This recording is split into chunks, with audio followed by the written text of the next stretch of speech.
Welcome to the Uncle's channel. Thanks for watching today. And TMNT Splintered Fate finally has its DLC out called Junkyard Jam. And even though the extra story content is going to be a little bit on the short side, they are adding in a brand new playable character that fans have been wanting for quite a while. He's going to be very unique as far as abilities go, and that is going to be Casey Jones. So we're going to do a breakdown of both the new story content and a new character to see if this DLC is worth your money to purchase on Nintendo Switch. It is $6.99. If it's on Apple Arcade, it's just simply a free update to the game. Now, straight off the bat, Casey Jones, aesthetic-wise, looks exactly like he should. Hockey mask, hockey stick, ripped jeans, long hair. I mean, it is no way to mistake him. It's Casey Jones here. Now, as far as gameplay goes, he's going to be using his hockey stick. It's going to be a little bit slower than most of the other turtles, but he's also a little bit more powerful, has a little more distance, so it's sort of a trade-off in that aspect. Now, his special moves, he's going to be able to shoot out a hockey puck, and you can actually get that to ricochet amongst enemies if you upgrade it here, but its main ability is going to be able to break their shield and make it easier to attack certain enemies. And his other ability is going to be called the Juice, which allows him to be basically more powered up as far as like attack damage for I think it's 6 seconds starting off. Obviously, you can upgrade these abilities as you go, just simply by getting the power-ups through your run here.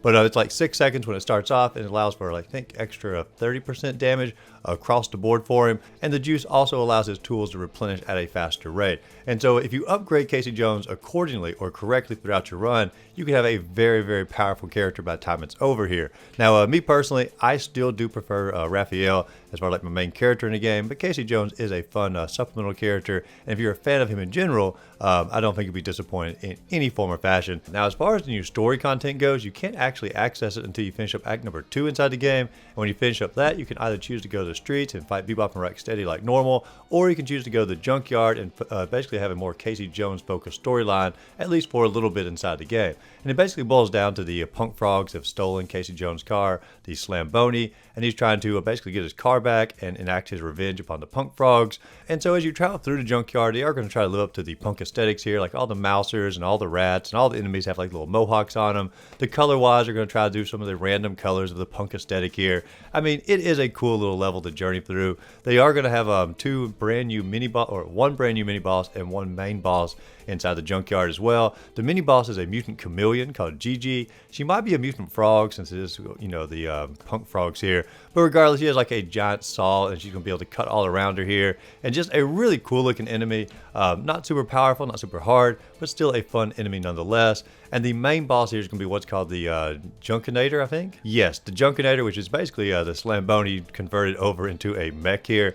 And the punk frogs are going to jump inside it, and they're going to be able to basically have all kinds of attacks as far as like shooting out saw blades and lasers and flamethrowers.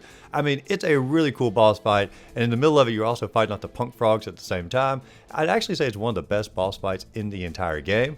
But it's just simply because there's so much going on and there's so many different attacks that the Junkinator can do here. And so after you finish up the Junkinator, you go back to the normal storyline of the rooftops and you finish the game up like normal. And so it is a very, very small extra story content. Like the entire thing's maybe 10 minutes to go through the entire thing. It just sort of depends on your skill level here.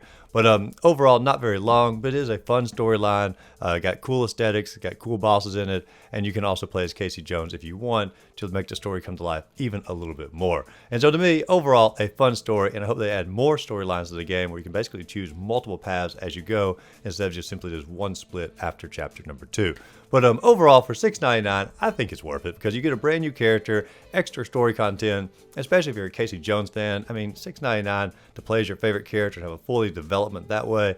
I think it's worth it, but especially if you have Apple Arcade, it's just simply clicking the update button. Might as well go for it. And most times, like if you don't have Apple Arcade, you get like a month for free anyway to try it out. So I mean, you know, you're not really losing anything if you want to go in that particular direction. But overall, the extra DLC for Splintered Fate, to me, an excellent DLC, and I look more forward to what the company has in store for us. If you enjoyed the video, be sure to like and subscribe to the channel. Check out my other videos listed up above, and go out there, find a great game to play. Simply have a great rest of the day.